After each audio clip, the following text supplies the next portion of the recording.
May 15, 2025, 5:47 a.m. The morning mist over eastern Ukraine's Donetsk region was shattered by the thunder of Russian armor. 57 T-90M tanks, Russia's most advanced main battle tanks, supported by 140 BTR-82A armored personnel carriers and over 2,000 infantry, launched what Moscow called the decisive blow to break Ukrainian lines. Satellite imagery showed a three-pronged assault converging on the strategic town of Vuhledar, a fortress that had resisted Russian attacks for 3 years. The column stretched for 8 miles, the largest armored offensive Russia had mounted since February 2022. Each T-90M, worth $4.5 million and equipped with explosive reactive armor, thermal imaging, and the latest Relic defense system, was supposed to be invulnerable to Ukrainian anti-tank weapons. Russian commanders watching from drones overhead were confident. They had artillery superiority, air cover from Ka-52 attack helicopters, and intelligence suggesting Ukrainian forces in the sector were exhausted and undermanned. But Ukraine had been waiting. For 2 weeks, Ukrainian intelligence had tracked every movement, every supply delivery, every communication between Russian units. They knew the exact route the tanks would take. They knew the timing. And most importantly, they had prepared something Russia's generals never saw coming. A kill box designed by American military advisors using tactics perfected in Iraq, enhanced with Western weapons and executed with Ukrainian ingenuity. In the next 73 minutes, Russia's decisive blow would become one of the most catastrophic armored defeats in modern warfare. 41 tanks would burn. Over 1,500 Russian soldiers would be killed or wounded. And the offensive that was supposed to end the war would instead mark the beginning of Russia's complete tactical collapse in eastern Ukraine.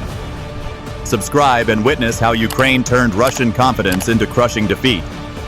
At 5:52 a.m., the first Russian tanks crossed the designated line of departure, their engines roaring as they pushed through pre-dawn darkness. Leading the assault was the 4th Guards Tank Division, an elite unit that traced its lineage to World War II.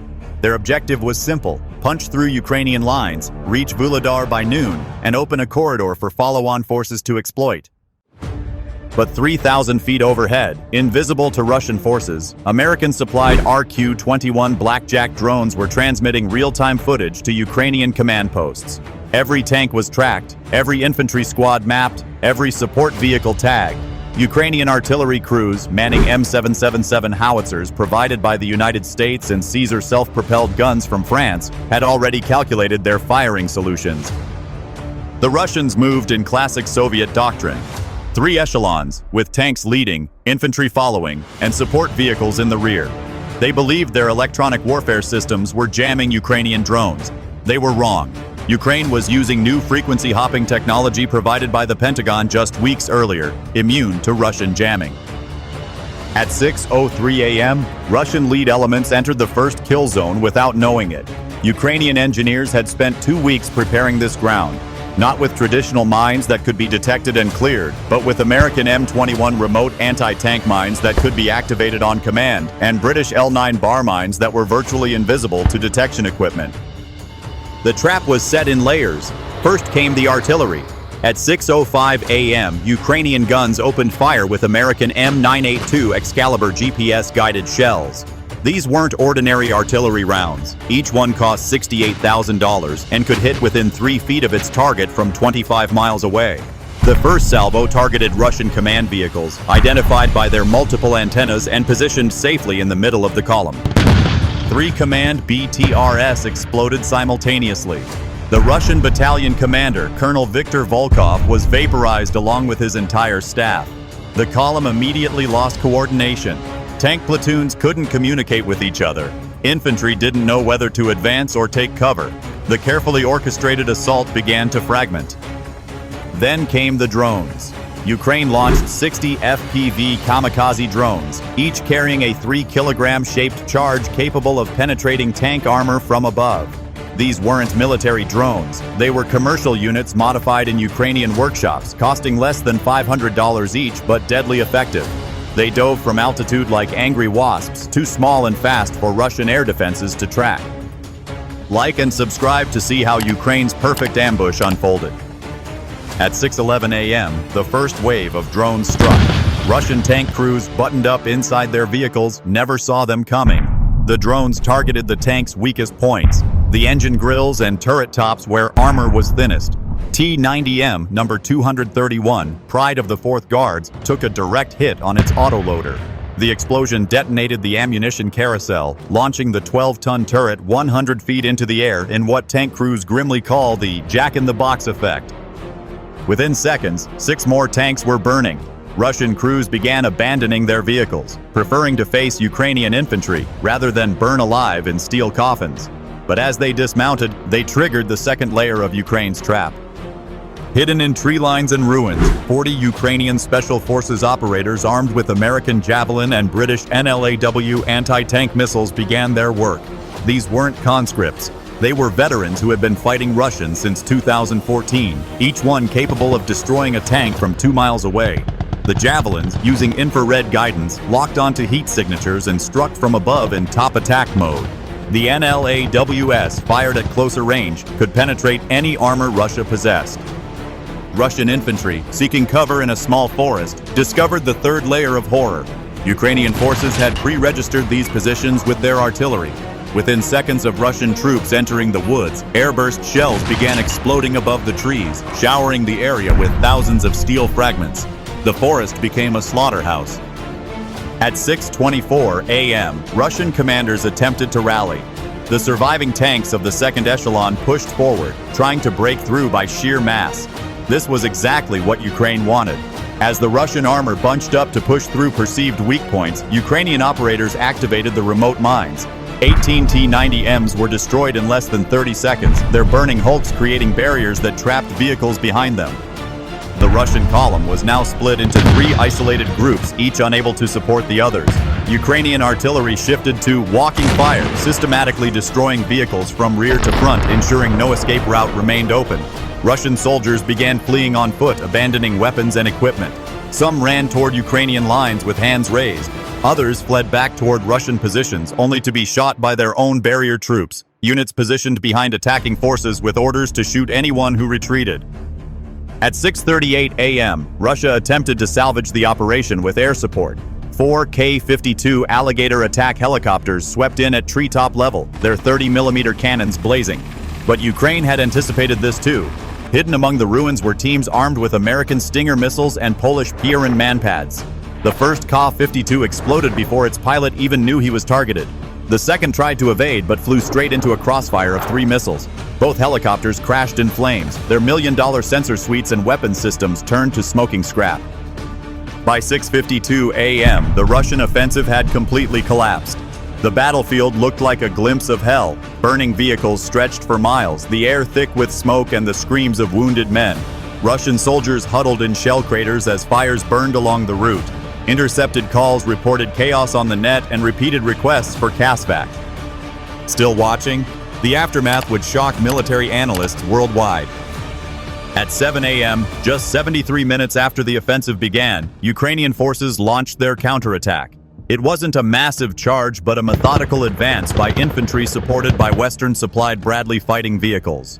The Bradley's 25mm chain guns methodically eliminated pockets of Russian resistance, while Ukrainian infantry cleared positions with grenades and automatic weapons. The Russians who survived tried to surrender, but chaos reigned. Some Ukrainian units, enraged by 3 years of Russian atrocities, showed no mercy. Others took prisoners according to Geneva Conventions. Russian soldiers, stripped to their underwear to prove they weren't hiding weapons, marched with hands on their heads toward Ukrainian rear areas. By 8:30 a.m., Ukrainian forces had recaptured not just their original positions, but pushed 3 kilometers into what had been Russian-held territory. They captured intact 1 T-90M tank whose crew had fled, 14 BTR-82As, and enough ammunition to supply a battalion for a month. More importantly, they captured classified Russian communication equipment and battle plans showing the offensive was supposed to be the first phase of a larger operation to encircle Ukrainian forces. The numbers were staggering. In less than 2 hours, Russia had lost 41 T-90M main battle tanks destroyed, 67 armored personnel carriers eliminated, 4 K-52 attack helicopters shot down, an estimated 1,500 soldiers killed or wounded, 234 soldiers captured, over $300 million in military equipment destroyed. Ukrainian losses: 7 killed, 23 wounded, 0 vehicles lost. International observers were stunned. French military analysts called it the perfect defensive engagement. British intelligence noted that Russia had lost more tanks in 73 minutes than Britain possessed in its entire army.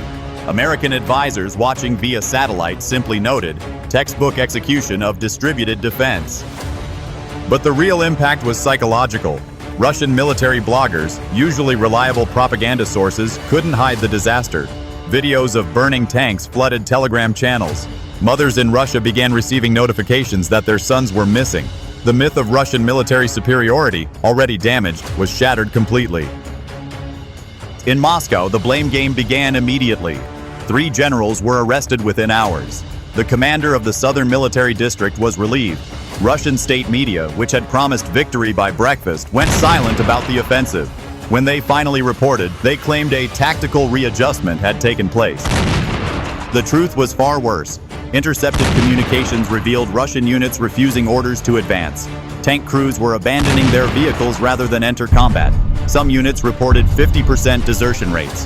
The 4th Guards Tank Division, once elite, ceased to exist as an effective fighting force. Ukraine immediately released drone footage of the destruction to international media. The images were devastating. Aerial views of dozens of burning tanks, scattered bodies, abandoned equipment. The message was clear. Russia's military was a paper tiger, equipped with expensive weapons but lacking the training, morale, and tactics to use them effectively. Within 48 hours, the tactical situation had completely reversed. Ukrainian forces, emboldened by their success, launched probing attacks along the entire front. Russian units, demoralized and fearful, pulled back from positions they'd held for months. The decisive offensive had become a decisive defeat. Western military aid to Ukraine increased immediately. Seeing the effectiveness of their weapons and training, NATO countries accelerated deliveries. The US announced another $2 billion package. Germany finally agreed to send Leopard 2 tanks. Even hesitant nations like Switzerland authorized weapons transfers. In an age of modern warfare, where technology and tactics matter more than raw numbers, Ukraine had delivered a masterclass. They had taken Western weapons, combined them with hard-earned experience, and created a defensive system that turned Russian strength into weakness. Every Russian advantage, mass, armor, firepower, had been systematically neutralized and turned against them. The Battle of Vuhledar, as it would be called, marked a turning point, not just in the war, but in military thinking. It proved that motivated defenders with modern weapons and clever tactics could destroy a larger attacking force almost completely. It showed that corruption, poor training, and outdated doctrine couldn't be overcome by expensive equipment. For Russia, the implications were catastrophic. They had bet everything on this offensive. Elite units, modern equipment, political credibility. All of it burned in Ukrainian fields in just 73 minutes. The Russian military, once feared across Europe, was exposed as hollow, its supposedly modern tanks death traps, its tactics from a different century, its soldiers more likely to flee than fight. For Ukraine, it was vindication of 3 years of sacrifice. They had proven they could not just defend, but dominate. With Western weapons and their own courage, they had turned their country into a graveyard for Russian ambitions.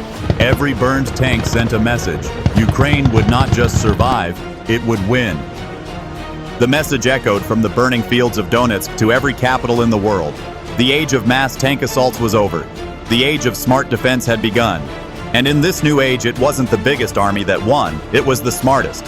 Ukraine had proven that with drones, missiles, mines, and determination, a smaller force could absolutely devastate a larger one.